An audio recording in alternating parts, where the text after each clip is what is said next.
Welcome to the Fantasy Baseball Today podcast from CBS Sports. High drive, center field, hit the wall, grand slam. This is magnificent. Got a fantasy question? Email fantasybaseball@cbsi.com. Get ready to win your league. Where fantasy becomes reality. Now here's Frank, Scott, Chris, and Adam.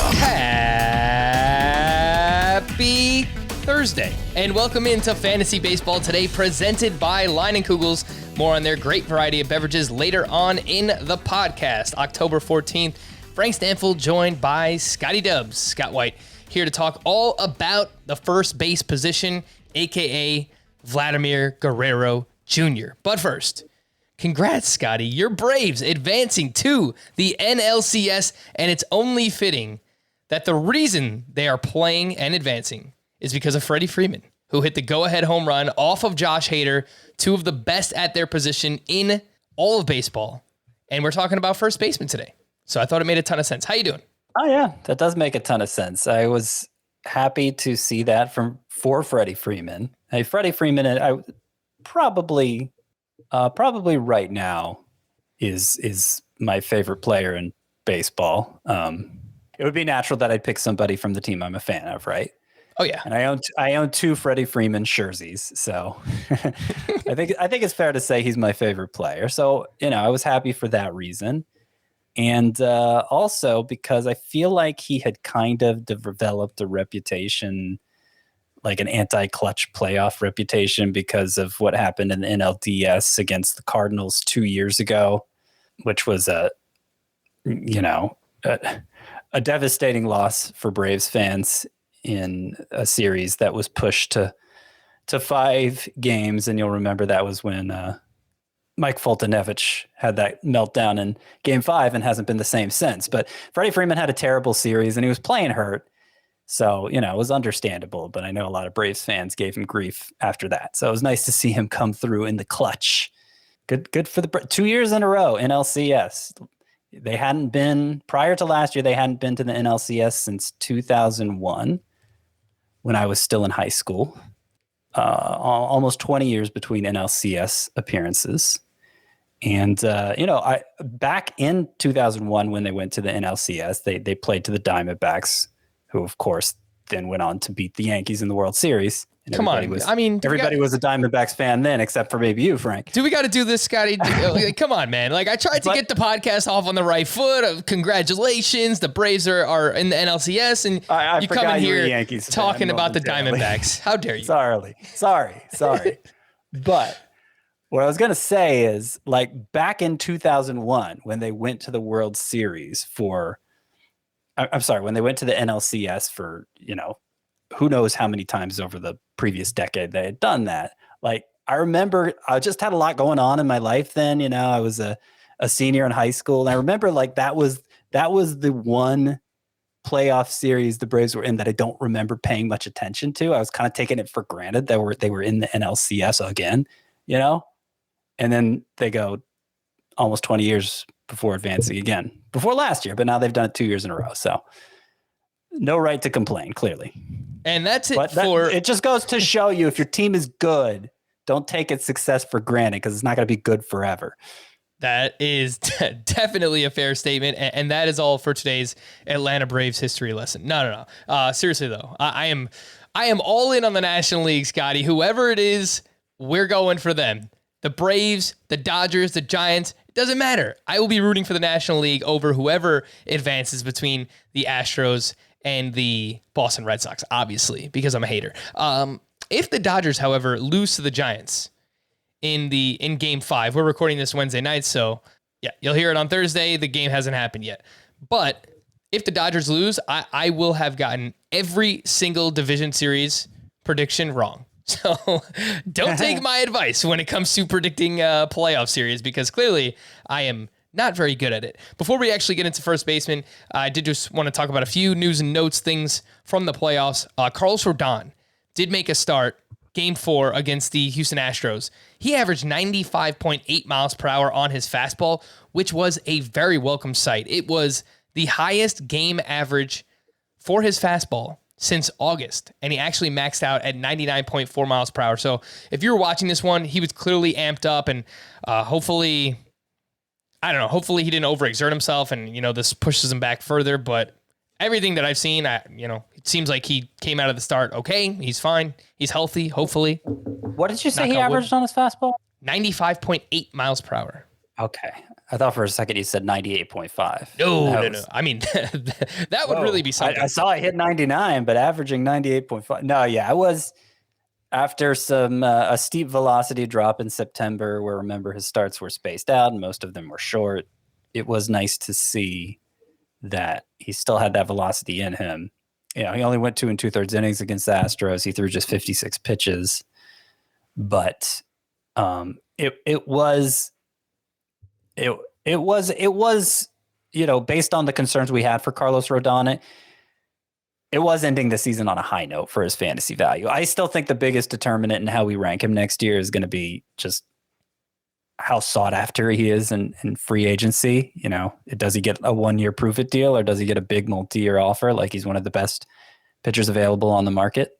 That might go a long way. We usually don't talk about that a player's market value impacting his fantasy value, but I think in Carlos Rodon's case, it makes sense. For sure. And we have to make sure that, he passes his physical. That will obviously tell us a lot about where he's at physically. But I mean, he is an unrestricted free agent. We'll see what happens with Carlos Rodon this offseason. Lance McCullers was the opposing pitcher in that game, and he actually left his start with right forearm discomfort. There's really not much information right now. I was searching the interwebs, the Twitter machine, and could not find anything on Lance McCullers. So no update as of now. He did have Tommy John surgery back in November of 2018. So I'm not, obviously that would be a worst case scenario, but I'm just pointing out that Lance McCullers does have a history of arm injuries. Jorge Soler. Now, this is the unfortunate Braves news. He was bumped off of the Braves playoff roster right before Game 4 as he tested positive for COVID. So hopefully everything's all right with Jorge Soler. And last but not least, this isn't really fantasy related. I guess one day it could be, depending on what kind of moves they make. But the Cubs are finalizing a deal to make Carter Hawkins their new general manager. He was the assistant GM in Cleveland for the past 5 years. And before we get into first base, again, this Sunday, it's an NFL on CBS doubleheader starting at 9:30 a.m. Eastern with a special game in London between the Dolphins and the Jaguars. Then at 1, the afternoon schedule includes the Chargers and Ravens and the Chiefs on the road in Washington. That's followed by Dak and the Cowboys paying a visit to the Patriots. We'll be up at 9 a.m. and then later at 12:30 to get you set for all of the action on the NFL today. That's all Sunday on the NFL on CBS. First base year in review presented by Leinenkugel. So what we're going to do here, very similar to our previous podcast, we're going to look at the top 10 finishers at the position in Roto. This is the 5x5 format according to CBS. And number 1, to nobody's surprise, Vladimir Guerrero finishes the year. Just an insane season. 311 batting average, 48 homers, 111 RBI, 123 runs scored, actually led baseball, 4 steals. He was the number 1 overall player in Roto this past season. And Scott, he just did what we were telling him to do, which was lower your ground ball rate. I mean, specifically, right? Like, hey, Vlad, I'm just going to call you up and tell you to do this. But basically, everybody in the industry, listen to us. Everybody in the industry was clamoring for the same thing. Vladimir Guerrero Jr. hit the ball extremely hard his first 2 years in the bigs. He just hit the ball on the ground way too much. So last offseason, he gets himself in shape. He loses a bunch of weight. Maybe playing first base, helped him focus more on at the plate. He didn't, he was not great defensively at third base. So whatever the reason, he was awesome this year, an MVP candidate, and he will be a top 5 pick in fantasy baseball next year. Yeah, I mean, how impressive is it in this era where stolen bases are scarce, and yet they remain 1/5 of a hitter's scoring in standard 5x5 leagues, that a non-base stealer could finish as the number 1 overall player? Like, every stolen base does so much to elevate a player in that Roto formula. And you have Vlad, who stole what, like 2 or 3? 4. 4, okay. and he finishes the number one player. Like that's, he probably wouldn't have if Acuna and Tatis hadn't missed so much time to injury, Acuna especially. But still, it tells you just how productive he was as a batter. And yeah, there's no argument for anyone else being number one at the position. Yeah, it's not close. As much as we love Freddie Freeman, it's Vladimir Guerrero. He will be a top 5 pick next year. Some people might look at the home run to fly ball ratio, 26.5%, by far a career high, and just automatically think, okay, well, that could regress a little bit. I guess it's a possibility, but whenever I see these standout years in home run to fly ball rate, I look at average exit velocity on fly balls and line drives. So basically, how hard are you hitting the ball when you put it in the air? And Vlad was 6th best in baseball this season, about 4 miles per hour higher than he was in 2020. So I think it kind of adds up. Why was his home run to fly ball rate so high? Because whenever he put the ball in the air, he hit it extremely, extremely hard. That's why Juan Soto is able to maintain a high home run to fly ball rate every single year. Paul Goldschmidt was number 2 at the position, a renaissance season, 293 batting average, 31 homers, 99 RBI, 99. Yes, I wrote RBI twice. Frank, what are you doing? 99 RBI, 102 runs scored, 12 steals, a legitimate 5-category contributor, Paul Goldschmidt, turning back the clocks, hit the ball extremely hard. Scott, are you buying it? Are you buying the bounce back for Goldie? Well, I'm not ranking him second, so I guess I'm hedging my bet a little there. But it's not like you look at the underlying numbers and say, okay, well, here's why this is unsustainable. It's the argument against Paul Goldschmidt being as good as he was in 2021 is that in recent history he hadn't been that good, right? It had been since 2017 that he delivered. I think he was a top 12 hitter in Roto this year, so that he delivered that kind of top 12 stat line. 2017 was the last time Goldschmidt had done that. And he did that perennially before then. He was a first-round mainstay in fantasy, of course. Expected batting average, expected slug, hard hit rate, average exit velocity. They were all the highest they've ever been for Goldschmidt, dating back to the introduction of StatCast in 2015. So including part of his career when he was a first-round mainstay. The most questionable contribution was the 12 stolen bases. That was something he used to do in his prime. He would steal 20 bases or so a year, 15 to 20. So, it's not like it's a total outlier for his career, but he was only 34th percentile in sprint speed and had basically stopped running in the years leading up to 2021. So I don't know that it's reasonable to count on a double-digit steals total from Goldschmidt again. But as I was saying about Vladimir Guerrero, every steal you get makes a huge difference for your standing in Roto.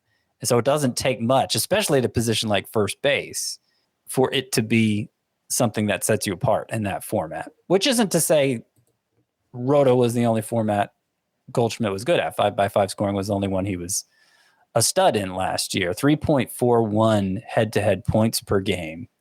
That put him behind only Guerrero, Matt Olson, and Freddie Freeman at the position. So, either way, Goldschmidt was a stud, but I think there's going to be more of an urge to elevate him maybe to the round 3 range, more realistically, probably round 4 in Roto, where you're hoping he delivers double-digit steals again. I can't blame people based on this year's production if they want to draft him that high, but it just goes back to the general philosophy of drafting a player coming off a huge season when he just turned 34 years old in September. So next year is technically his age 34 season. He's getting up there, and I agree with you. It's probably not going to give double-digit steals again, but can he give 6 to 8 and just kind of chip in the category the way someone like Freddie Freeman has, who we'll talk about next? I think that's more realistic. Freddie Freeman, by the way, finishes as the 3rd best first baseman this year, and could have been much better if not for a really, really slow start to the season where he hit 235 over the course of the first 2 months of the year, and then still wound up with a 300 batting average when it was all said and done. 31 homers, 120 runs scored, did have 8 steals. He finished as the 15th overall player in Roto this past year. I don't know that there's much else to add, Scotty. I mean, he's also getting up there in age, but I think that the floor is so safe as an early second-round pick. Just lock it in. Yeah, I mean, he's 32, so a couple of years younger than Goldschmidt, and just as consistent of a 300 hitter as you'll find. 5 of the past 6 seasons, he's hit better than 300, and he's hit 300 or better 5 of the past 6 seasons, and the one when he didn't, he hit 295. The last time he didn't hit 295 or better was 2015. So, and obviously he gives you the RBI production, the runs. Because he batted mostly second this year, he finished with 120 runs as compared to 83 RBI. So it wasn't quite the balance we're used to seeing from him in those two categories. But the combined total of the two is, you can expect it to be around 200 if he stays healthy. Number 4 at the position, Matt Olson, a true breakout season for him. 271 batting average, 39 homers, 111 RBI, 101 runs scored. Also chips in 4 steals. Not something that you should expect much from for Matt Olson. But even if he doesn't give you the steals, a legitimate 3-category contributor. And then if he can somehow maintain this 270 batting average, he's like a 3.5 category contributor there. So finishes 17th overall in Roto. Basically the main reason for this was the strikeout rate went from 31% last year to 16.8%.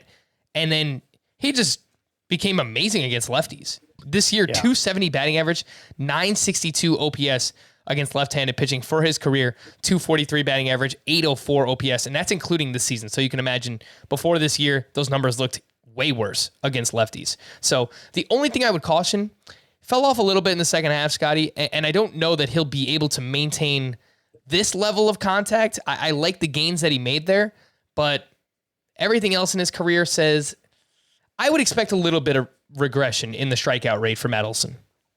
Maybe, but I do want to unlink those two thoughts you just put together there, because while his batting average did drop a little in the second half, the strikeout rate didn't. I noticed that. Yep.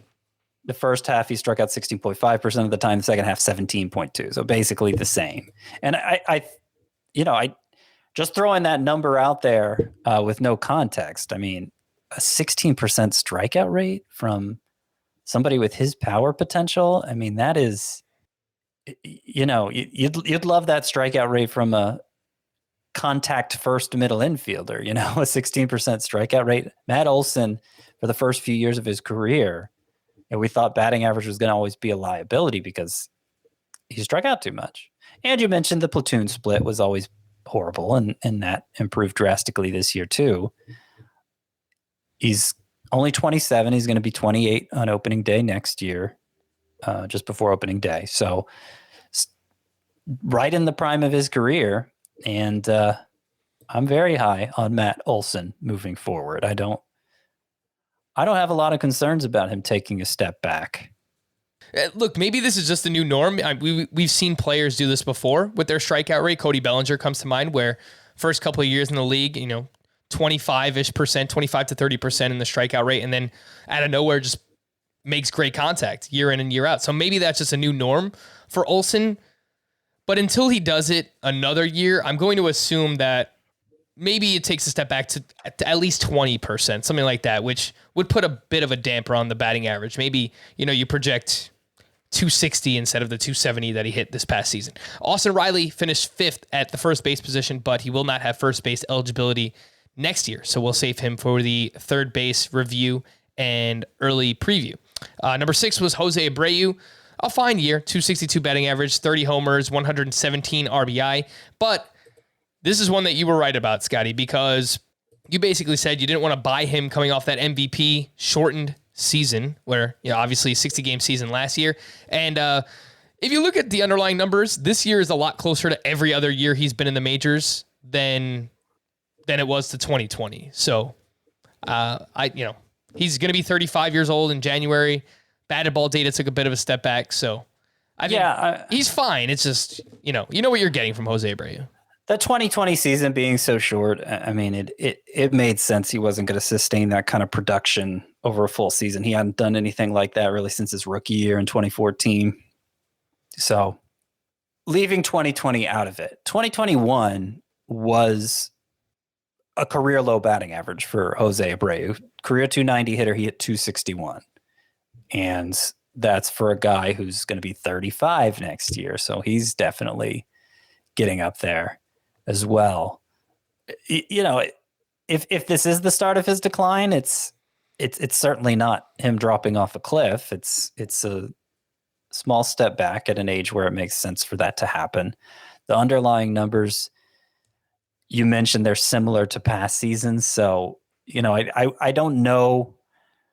I don't know that it's necessarily fair to say, okay, he hit 261 last year, so we can't really count on him for batting average going forward. Because, again, the underlying numbers are very similar. But you just don't know how it's going to play out for a guy who's entering his mid-30s, you know?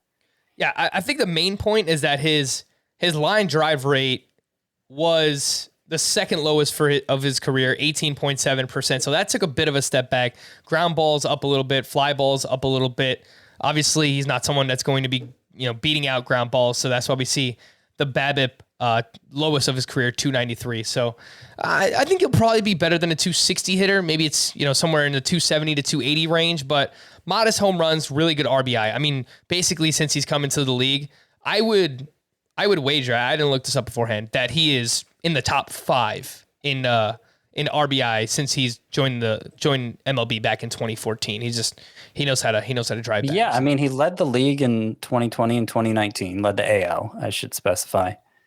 And then he almost did in 2021 as well. And that's in a down year. So I mean, he just knows how to drive. He performs seems well. Like it. You hesitate to say that because it seems so counter intellectual, but it would appear so. Yes. I do think the other first baseman we've talked about so far, Guerrero, Goldschmidt, Freeman, Olsen, they're a tier above Abreu. I think we kind of see a teardrop here between Olsen and Abreu. Or really, I'd rank Goldschmidt last of those first 4. But Abreu obviously is somebody who's, you're not going to be disappointed if you wind up with him as your starting first baseman next year. He's been not always great, but always good. Always at least good. Max Muncy finishes 7th at first base, 249 batting average, 36 home runs. He did kind of fall off in the second half where he hit 228 with an 809 OPS. Strikeouts were up. Line drives came down.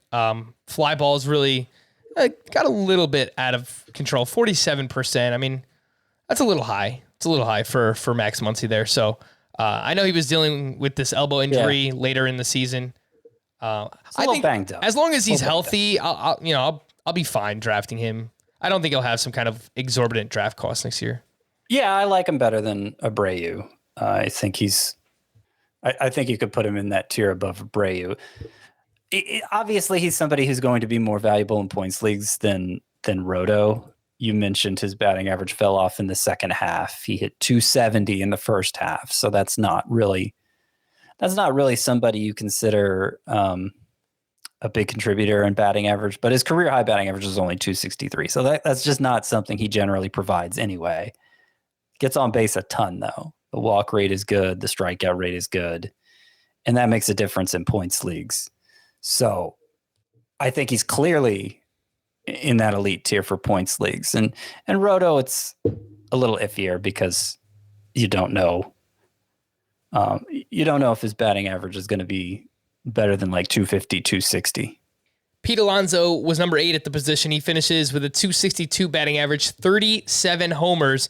And much like Matt Olson, takes a huge step forward in the strikeout department. 25.5% strikeout rate in 2020, 19.9% this past season. And he had a pretty massive second half, 275 batting average, 921 OPS. I know. Chris Towers is ringing in my ear. Full season statistics are more predictive than half season statistics.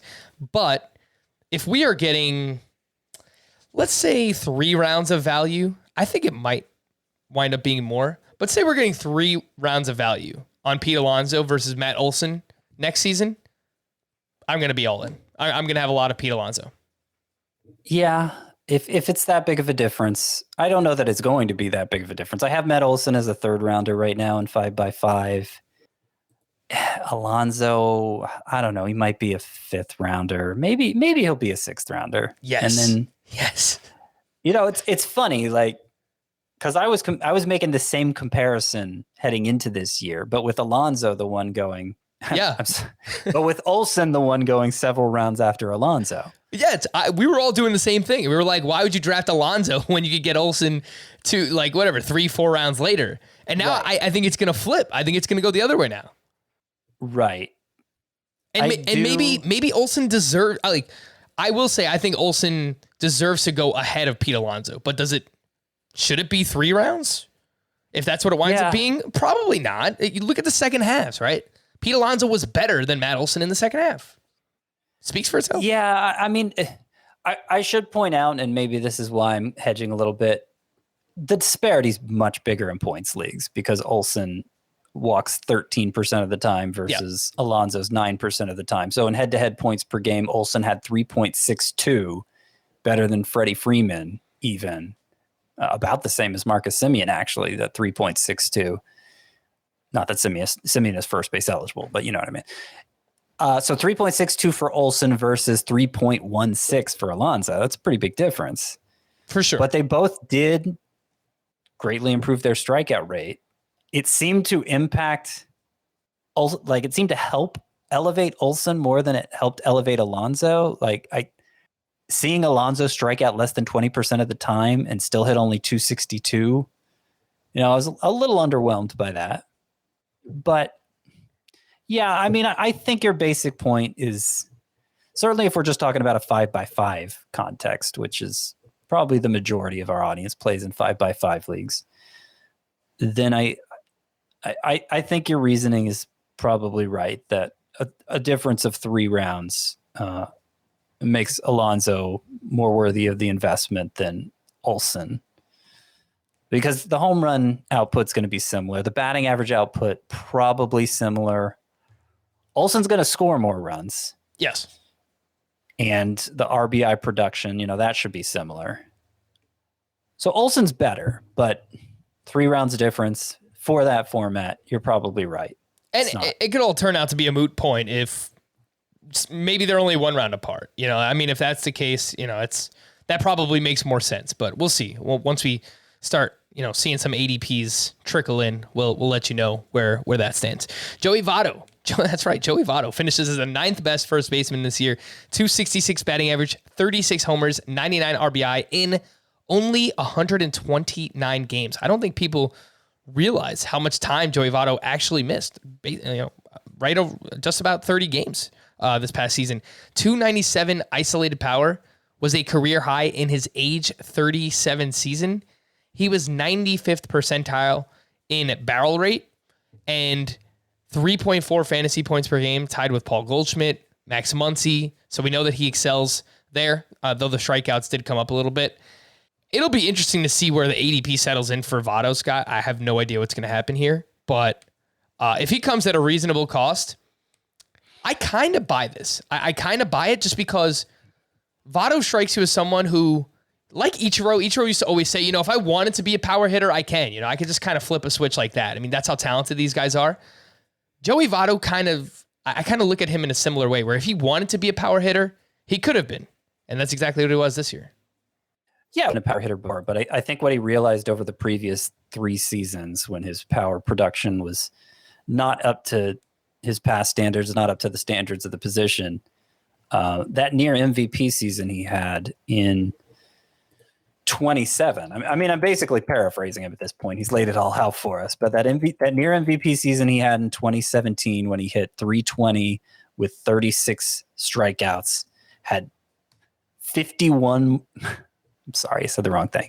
He hit 320 with 36 home runs, had 51 more walks than strikeouts in 2017. Like, that was kind of his dream season where everything came together the way he thought it could in terms of making contact like that and still having the power. And what he learned in the 3 seasons that followed is that he's getting older. He's losing some strength. He can't do what he needs to do to make contact at that high rate and still hit the ball out of the park. So he realized that he was going to have to trade some strikeouts for power. Like I said, he pretty much laid that all out. He gave us a sneak peek last September 2020, for the season, the home run, the overall output for that short 2020 season still wasn't great, but he definitely turned up the power at the end of the season. And he said, he figured out what he needed to do to hit home runs at his current age, at his current level of athleticism. And he followed up on it. He followed through on it beyond, I think, what anybody was expecting, obviously, because he wasn't drafted that high. But we did have kind of an inkling in spring training that, okay, maybe he does have a second act in him still, a final act in him, where he can still be fantasy relevant, at least. Yeah, he proved to be relevant and then some. And I'm with you. I mean, look, he's going to be 30. Well, he already is 38. He turned 38 in September. It's very old, obviously. But for a guy with great plate discipline who still doesn't strike out a lot, he strikes out more than he used to, but not a lot. As long as he stays healthy, I don't see why he can't continue to deliver a stat line like he did in 2021. And by the way, I actually overlooked him earlier when I said only 3 first basemen averaged more head-to-head points per game than Paul Goldschmidt last year. I mentioned Guerrero, Olsen, and Freeman. So did Joey Votto. Joey Votto was 3.44 versus Goldschmidt's 3.41. So, for points leagues next year, I actually rank Votto ahead of Abreu even. Not for Roto, but for points leagues. I think that makes sense. I'm in. I want to see. I want to see where the ADP comes in on Joey Votto, but I think some people will be off. They'll just scratch him off because all right, he's 38 years old. But we'll see. Number 10 at the position was Jared Walsh, 277 batting average, 29 homers, 98 RBI in 144 games. Did have a stint on the IL this past season. Kind of a tough year to figure out for Jared Walsh. Lots of ground balls. Got off to this great start. There was this middle part of the season where in July he hit 208 with a 543 OPS. In August, 258 with a 796 OPS. So he slowed down and then finished strong in September and October combined. He had 4 homers and OPS over 1,000. So he finished strong. With Mike Trout hopefully healthy next year and Anthony Rendon, that would obviously help Jared Walsh. But he's kind of a tough one to just kind of put it all together. He's also terrible against lefties. Yeah, and it's worth pointing out, because since this was really the first year, he was front and center in fantasy. He's already 28 years old. So how much development does he really have ahead of him? Probably not much. And his season was it was so all over the place in terms of strikeout rate. Because remember, we first kind of warmed up to Jared Walsh last September because his strikeout rate went way down. He had a big month. Oh, maybe there's something to see here. He got off to a great start. The strikeout rate was still down, but then the strikeout rate kind of blew up again and the power production fell. And then the strikeout rate went way down again in September. He ended up hitting well over 300 for the month. So what is he? Is he a contact guy? Is he a power guy? Like, I think it's clearly one of those situations where it's not even really worth trying to slice and dice it all, just, we'll go with the Chris Towers quote again, that full season statistics are more predictive than partial season statistics, and just say, okay, Jared Walsh at 277 with 29 homers and an OPS around 850. So I guess that's who he is. And it's a pretty good player, right? Even if he regresses a little bit, 270 hitter, if he's an 825 OPS, 25 to 30 home runs, that's still a useful player. It's not necessarily a standout at the position, but it could definitely be useful. And if Trout is healthy, if Rendon's healthy, if Ohtani's good to go, then the counting stats should be there for Jared Walsh, assuming he hits in the middle of that lineup. I don't really see why he wouldn't. So there you have it. A reminder again that this segment was promoted by Line and Cools, but this is our year in review, first base edition, and my Yankees are out of it, but I still love playoff baseball. Let's go National League, Braves, Dodgers, Giants, whoever it is. I'll be watching with an ice-cold Line and Kugel's Summer Shandy in hand. Smooth blend of beer and refreshing lemonade that hits just right when enjoying a baseball game. And the Summer Shandy isn't all they offer. They also have a Session Helles, which has all the flavor of a crisp German-style beer, but it's only 99 calories. And let's not forget about their Lemon Haze IPA. It's a well-balanced hazy IPA that blends hops with delicious lemonade, so no matter what type of beverage you're craving, Line and Kugels has you covered. Just head on over to Liney.com, that's LEINIE.com, or follow Line and Kugels on Instagram or Facebook for more information about all of the delicious beers that they brew. What went wrong for these players? I'll quickly mention just some of these names who were ranked pretty highly at the position coming into the year. Whether it was an ADP or our rankings, I'm sure we had these names ranked pretty high as well. I wanted to talk about Cody Bellinger, but he won't have first base eligibility next year. No, he won't. I'll save it for outfield, but man, like him, Yelich, trying to figure those guys out. Bellinger's looked a little bit better in the postseason so far, making good contact. He's getting some hits, not hitting for power, but we've got a lot to talk about when it comes to Cody Bellinger. I'm going to skip down to DJ LeMahieu. He had an ADP inside the first 3 rounds. He was the third first baseman being drafted. Of course, he had second base eligibility as well. Luke Voit was the number 8 first baseman being drafted, 72.8 ADP. Anthony Rizzo, how about that? Technically 3 Yankees this year. Anthony Rizzo, half the year with the Yankees. He finished as the 30th first baseman, and his ADP was 91.2. Fun fact, Scott's first base rankings, these are currently live on the site. There's an article about them. They were delayed from being published because one of our editors was like, where's Anthony Rizzo? So it's definitely a fair question and one we have to talk about. And then Dominic Smith, who I'll just talk about him because he's not going to be eligible at first base. He's not going to be eligible at first base, but he was someone that I liked quite a bit. And he, his ADP was right around 120, and some people like myself thought he had breakout potential. I have him in your dynasty league, so I'm hoping he bounces back, but it was a dreadful season for really all of these New Yorkers. LeMahieu, Voit, Rizzo, Dominic Smith. What do you think, Scotty? What went wrong with these guys? Anyone that you're looking at buying back into for next year? Voit is the one that I'll be most likely to buy back into next year. I have him ranked the highest of the 3. It's going to depend somewhat on what the Yankees do, right? Because Luke Voigt's still under contract for them. Anthony Rizzo isn't. So my presumption is that Rizzo's going to walk. Will the Yankees bring in somebody else? And do they just not believe in Voit as a full-time first baseman anymore? Can't say at this point, but my assumption as of right now is that Voigt's going to be back to being the Yankees' everyday first baseman. And he didn't really do anything to lose the job. He just wasn't available enough. And then by the time he did return, obviously the playing time was sporadic. He didn't produce that much down the stretch because he wasn't in the lineup that consistently. We could dive into the StatCast numbers.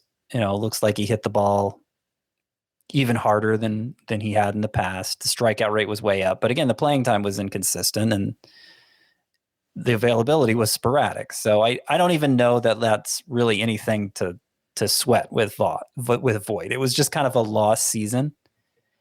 And it really just comes down to whether or not the Yankees are going to give him another chance. I mean, he's only 30, so it's not like it's an age-related decline.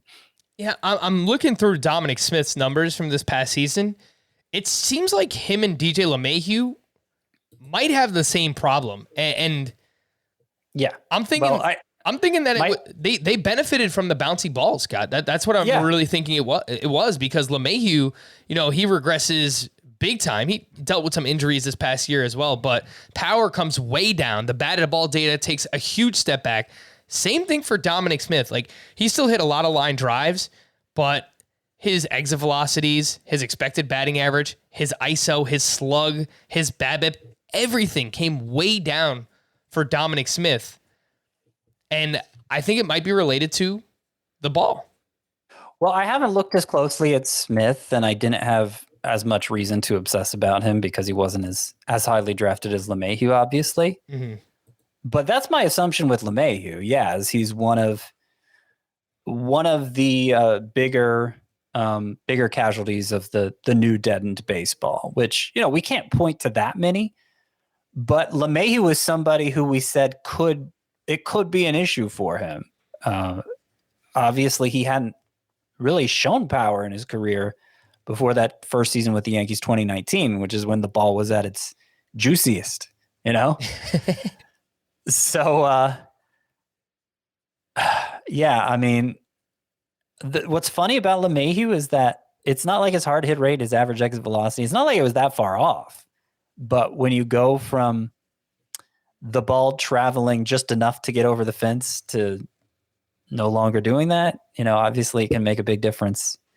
The guy didn't hit a lot of long home runs. It's the bottom line. Yeah, no, he had one of the lowest average home run distances from the past 2 years heading into this season. So it's really easy to piece that together for LeMahieu.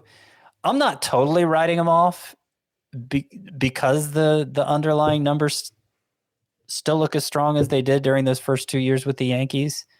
But you're talking about a late round flyer for DJ LeMahieu.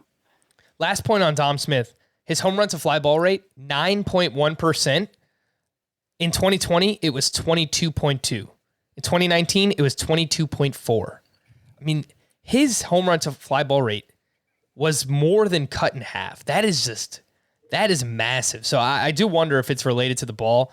And I don't even know if Dom Smith's going to have, even with the universal DH, I don't know if he'll have the opportunity to play every day out of the gate next year for the Mets. So he's going to have to prove himself in spring training and, maybe earn a spot again in the everyday lineup. But I still think there's talent there, but he's got to prove it. He's got to prove it with this new, not new now, but a different baseball than years past. Let's take a quick break. When we return, the top 20 for 2022 at first base. Scott's rankings are live on the site. We'll talk about it here on Fantasy Baseball Today.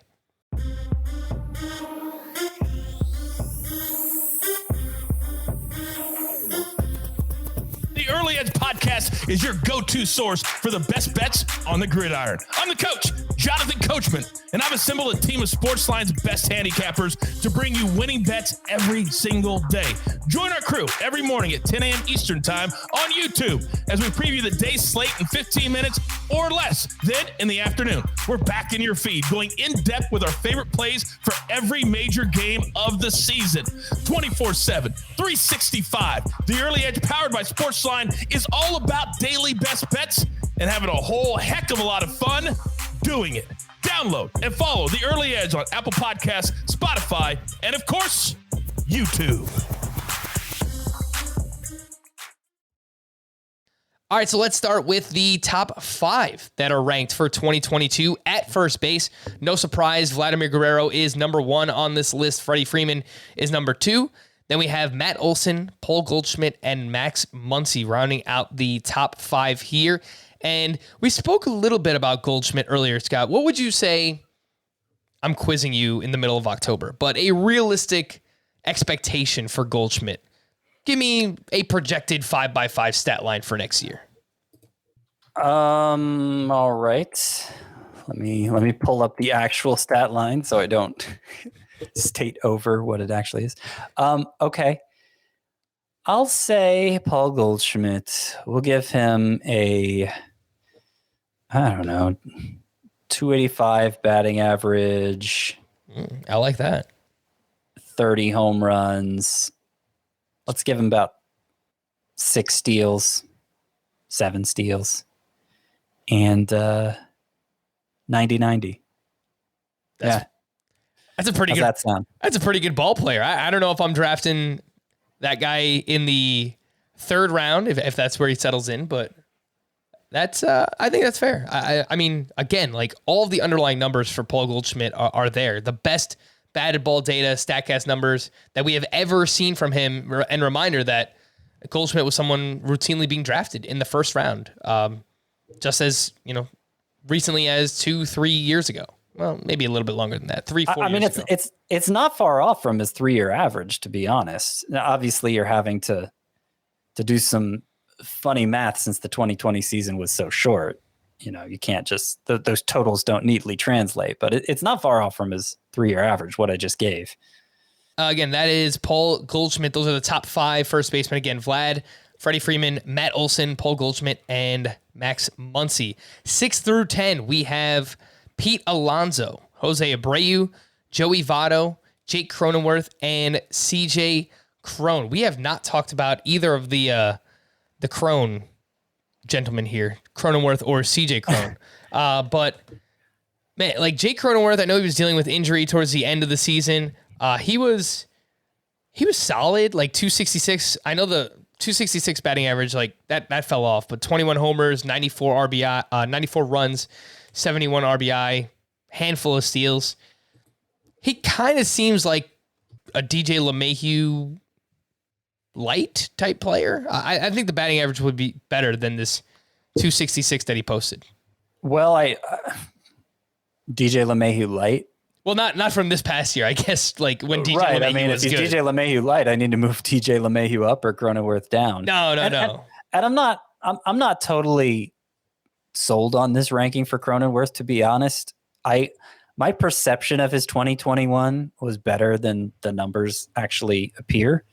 I think he had a middle stretch of the season where it looked like, oh man, this Jake Cronenworth's a stud. And then is kind of a disappointing finish. His underlying numbers say he should be better than a 266 hitter. I'm kind of pegging him for more like a 280 to 290 batting average by ranking him here. I don't think he's going to be a huge power hitter. He just doesn't hit the ball hard enough for that. But 20 to 25 home runs, you'll take that. The main reason I'm slotting Cronenworth 9 here at first base is because he's going to be triple eligible. First base, second base, shortstop with third base, because third base is shaping up to be terrible. But the other 3 infield spots, that's still pretty handy. So I have him here for now, but I could be talked into moving him down. Jake Cronenworth, I'm looking at his final 3 months from July 1st on. He hit 244 with a 765 OPS. It's pretty bad. Yeah. It's like, it's not good. That's pretty mediocre if we're being honest. So I think once we get past Abreu and Votto, it kind of just looks like this. We'll get into the other names, but it's kind of looks like this huge hodgepodge of names. Like if Reese Hoskins is healthy, maybe, and we'll talk about him, maybe he bounces back up, but man, like I'm going to want to get one of these, I would say top 6, 7, 8 names. Yeah, we got another teardrop here from Votto to Cronenworth. I think that's fair to say. But first base, like we think of first base as not being this deep position anymore. And it's certainly not a star-studded position like it was, 10, 15 years ago. But it's deep in like middle round bats, just guys that you're fine having in your lineup, but you're not really excited to draft either. And it starts with Cronenworth. No, I think that's a really good point. And so you know what I'm thinking? A lot of corner infielders in Roto next year are going to be first basemen. They're just, all right, you pencil these guys in. They're just steady production. They're okay. They're not going to be third baseman. Yeah, it's not. I'll tell you that much. I started working on third base rankings today, and it is it's even worse than I thought. CJ Cron, by the way, 281 batting average, 28 homers, 92 RBI, 905 OPS. He was good. I think he kind of like the 905 OPS. Maybe I'm selling him a little bit short here, but the walk rate was up. I'll tell you this for sure. No third baseman had a 905 OPS. Oh, wow. At least nobody who's going to have eligibility at the position next year. Sheesh. All right. Well, I think Cron is another one in this group of like middling first baseman. Got to point out for Cron, and like he basically delivered on the best case scenario when we heard he was joining the Rockies. Could that boring kind of low-endish power guy becomes something special by playing half his games at Coors Field. And it doesn't always work out, but it definitely worked out in his case. At Coors Field, he hit 326 with a 1073 OPS. On the road, he hit 235 with a 734 OPS. Oh my gosh. But that's why it was great news that the Rockies re-signed him already. They've already re-upped him for 2 years. So now we can consider him a top 10 first baseman still. Yeah, no, I think that is definitely makes sense. 11 through 15 at the position, we have Rhys Hoskins, Josh Bell, Ryan Mountcastle, Jared Walsh, and Brandon Belt. Rhys Hoskins, I mentioned the name. He will turn 29 years old in March. He was coming off of, I think it wasn't a full Tommy John, right? It was like a partial Tommy John surgery the year before, and he was good. Like, there was no ill effects from what he had. 107 games played, 247 batting average, 27 homers, 27 home runs in 107 games. I mean, that's something like a 35, 37 homer pace over 150. So that's a huge power output for Rhys Hoskins. It's easy to forget about him because obviously he got shut down with an abdominal injury, but you're right. No ill effects. He actually hit the ball. Most everybody hit the ball harder than ever, right? Because of the change in the ball, but his expected slug was off the charts, 553. Massive. Yeah. And he was on fire when he got shut down. Like he was, because remember, he kind of got off to a slow start, especially with the walks.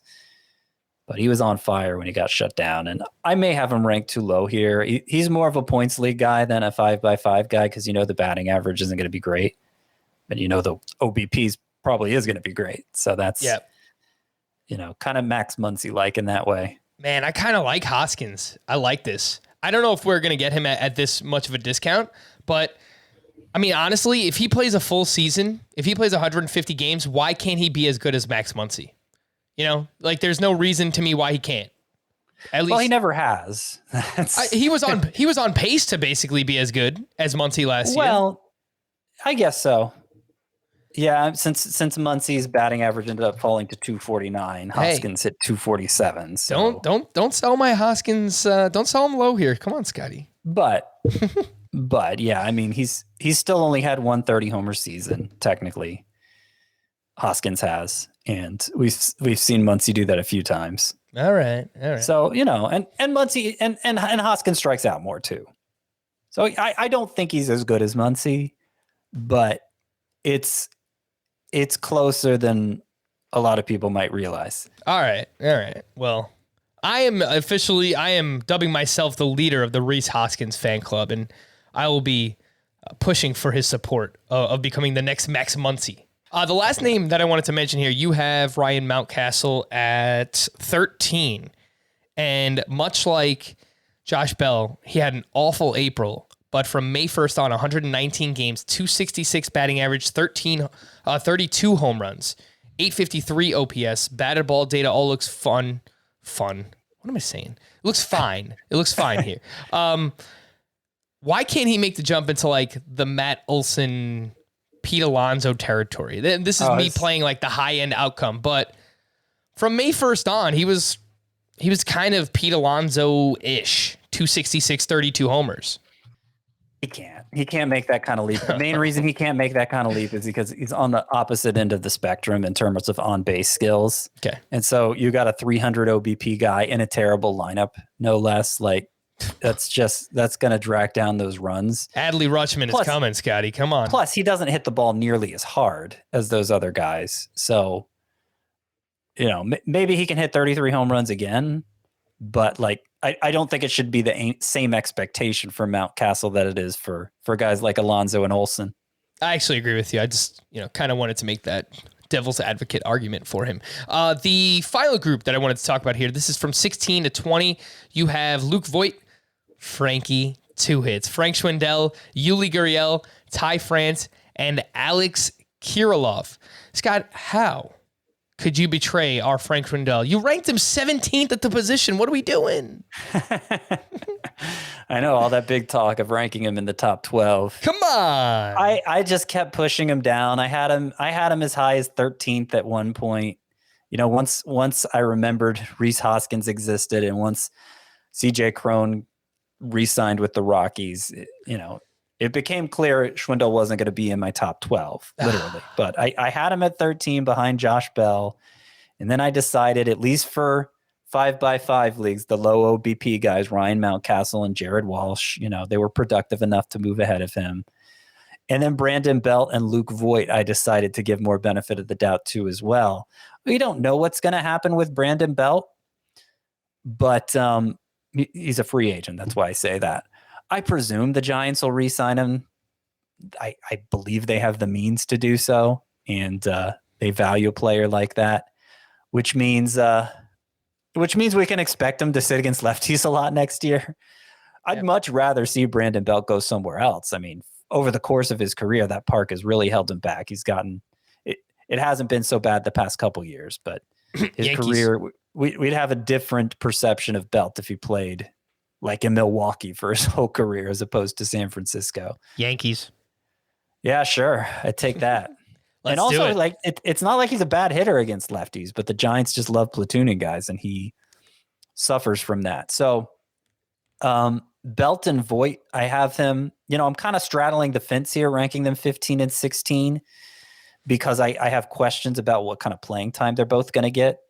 If Belt signs somewhere else and the Yankees don't bring in anyone else, then I think Belt and Voigt both probably vault into the top 12. They probably move ahead of Josh Bell and into the top 12 for next year. Would you disagree with that, or?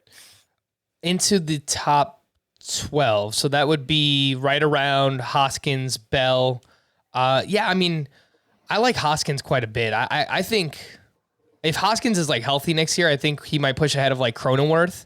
But yeah, if Voigt is projected to be the starting first baseman for the Yankees, I could see him right in that same range, right in that Hoskins, CJ Cron. Yeah, I think that would make sense. Voigt, you're saying? Yeah, Voigt. Let's just remind everybody how good these two have been, Voigt and Belt. Voigt was the major league home run leader in 2020. Short season, obviously, but still. And Belt, he played only 97 games this year, but he hit a career-high 29 home runs in those 97 games. So we're talking a 50-homer pace for Brandon Belt. And like I said, it's really been the last 2 years that San Francisco, that park hasn't held him back so much. Combined his OPS between 2020 and 2021 in 148 games. So basically a full-length season. 2020, 2021. Belt has a 988 OPS. Ooh.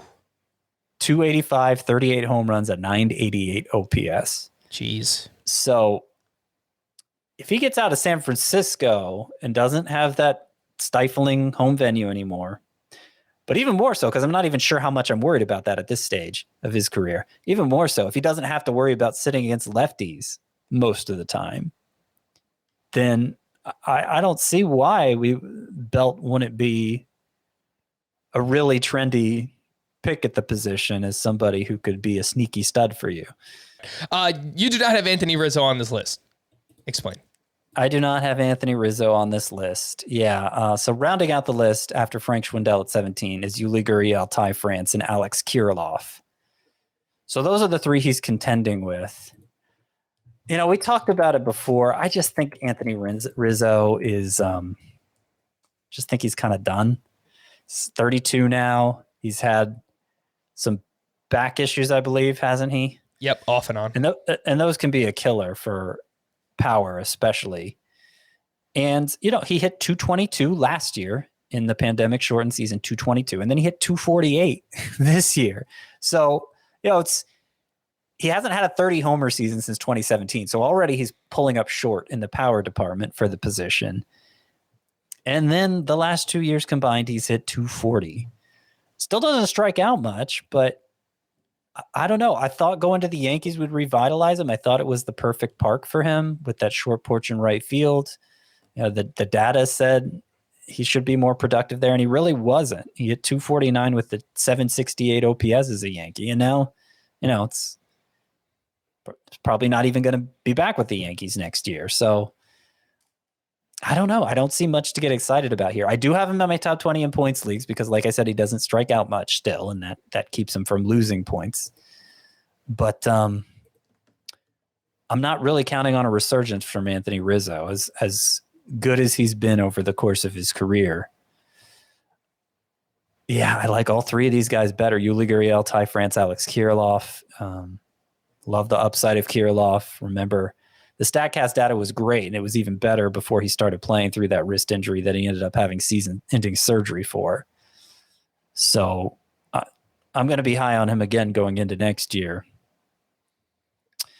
France and Gurriel, they're obviously batting average first type of guys. They don't provide big power for the position either. But that's kind of Rizzo's upside at this point, I feel like, is 20 homers with the high-ish batting average. And I just don't think he's as likely to do it as either of those guys are, Gurriel or France. Give me one or two names that you think that you'll be targeting next year. At first base? Yep. Okay, well, I mentioned Kirilloff. And is there anybody further down that we didn't have a chance to talk about? Not really. It gets pretty ugly after that. It doesn't have to be like a later name. It could be... well, I was just curious if there was somebody I could bring up and blow your mind. Let's say Luke Voit. If he's a starter, I'll definitely be investing in him pretty heavily. Yep. I'll go on the other side of New York. I think I'm going to have a lot of Pete Alonso next year. And Rhys Hoskins, too. I think he was having an awesome year and good ballpark to hit in. Pretty good lineup as well. So, yeah, I think Pete Alonso and Rhys Hoskins, a few names there for me. Any names that you think you might avoid, Scott? Matt Olson, I like the player, and I think it's just, I might get priced out on him. If he's like a third or fourth round pick, it seems a lot to spend up for, I guess, that profile. So that was the same argument I was making against Pete Alonso last year. If I want to stay consistent, I think I might be priced out on Matt Olson. I will say... Who will I say? I will say probably Jared Walsh. I'd like to know what I'm getting, and I suspect he'll go earlier than I'm comfortable taking him. Yeah, I think that's fair. A few prospects to know. I'll just throw these names out there. Spencer Torkelson basically split his time evenly between first base and third base in the minors this past year. He was the first overall pick back in 2020, so last year's draft, not this one. But he's only third base eligible on CBS for now, so he'll be first base for next year. Yep. Tristan Casas with the Red Sox, a name to remember. He had an 877 OPS this past season in the minors. He spent some time away. He was playing in the Olympics. He actually smashed a home run in his first Arizona Fall League game on Wednesday night when we were recording this, and a few others. The Royals, we talk about him a lot. Nick Pratto, Vinny Pasquantino, and then Seth Beer with the Arizona Diamondbacks. He dislocated his shoulder towards the end of the season, and he had to have surgery, so hopefully he's ready in time for spring training. But if he is, he probably has a job somewhere with the Arizona Diamondbacks. A few prospects to know for 2022. We are going to wrap there. For Scott, I am Frank. Thank you all for listening and watching Fantasy Baseball today. We will be back again on Tuesday. Bye-bye.